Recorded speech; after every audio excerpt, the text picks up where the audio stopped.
Bonjour, je suis Nicolas Potier, je suis directeur associé du cabinet Tactis et aujourd'hui je vais vous parler des bornes de recharge de véhicules électriques.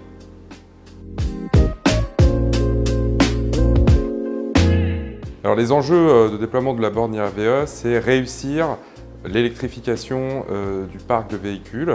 On estime à 2035 qu'on aura 17 millions de véhicules électriques sur les routes, donc ça va être un défi industriel majeur de pouvoir faire en sorte que les populations puissent se servir de manière fluide de ces véhicules. Et donc l'un des paramètres essentiels de l'expérience utilisateur, c'est d'être rassuré sur le fait de pouvoir recharger son véhicule en tout point de son trajet, que ce soit un trajet quotidien, domicile-travail, pour aller faire les courses ou quand on est en villégiature et qu'on fait du tourisme.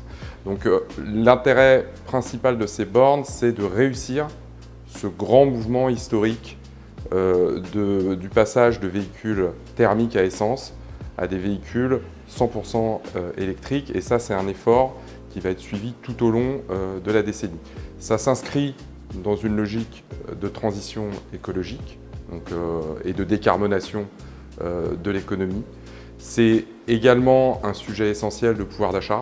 Le plein d'électrons coûtera moins cher que le plein de gasoil ou de pétrole. Et c'est un enjeu d'équité entre les territoires. Donc on a bien un sujet majeur d'intérêt général devant nous à long terme. C'est un effort qui va devoir être une coproduction des acteurs privés et des acteurs publics tout au long de la prochaine décennie.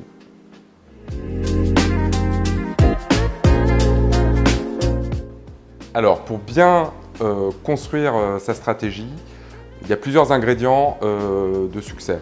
Le premier ingrédient, c'est de faire en sorte de prendre en compte, de comprendre le territoire et ses spécificités. On n'équipe pas un territoire en zone de montagne comme on l'équipe en zone de plaine. Et donc, il est essentiel de bien comprendre les particularités de ce territoire. Deuxième enjeu, c'est d'animer une stratégie de concertation. Concertation entre les acteurs privés qui veulent investir dans les 10 prochaines années et les acteurs publics qui sont soucieux de l'équilibre de leur territoire. Et puis, troisième enjeu, c'est d'avoir une très bonne photographie de l'existant, des bornes qui existent, de façon à comprendre les usages des populations et savoir comment on va prioriser l'effort d'investissement là où on a de la demande.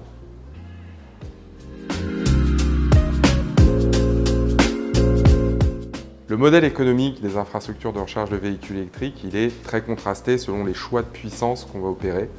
Une borne basse puissance, c'est à peu près 10 000 € d'installation. Une borne de haute puissance, c'est à peu près 100 000 € d'installation. Et donc tout ça, ça dépend de l'ambition qu'on veut donner pour le territoire, avec cet écart de 1 à 10.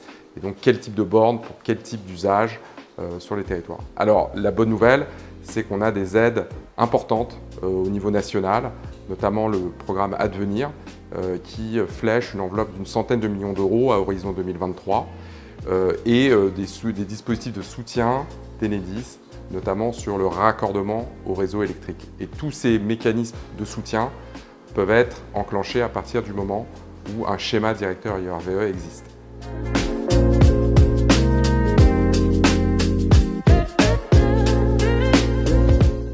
L'ambition de Tactis, c'est de devenir le cabinet de référence sur ces sujets IRVE pour le compte de nos clients.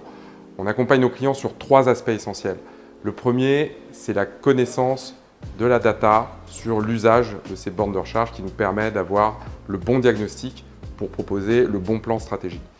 Deuxième expertise qu'on met à disposition de nos clients, c'est l'expertise technique et économique qui va nous permettre de totalement identifier les risques industriels, de les maîtriser après en exécution. Et la troisième carte que nous proposons à nos clients, c'est celle de la concertation. C'est de faire en sorte que ce schéma soit partagé entre l'ensemble des parties. Et donc on anime des ateliers qui vont permettre de forger un consensus dans les territoires.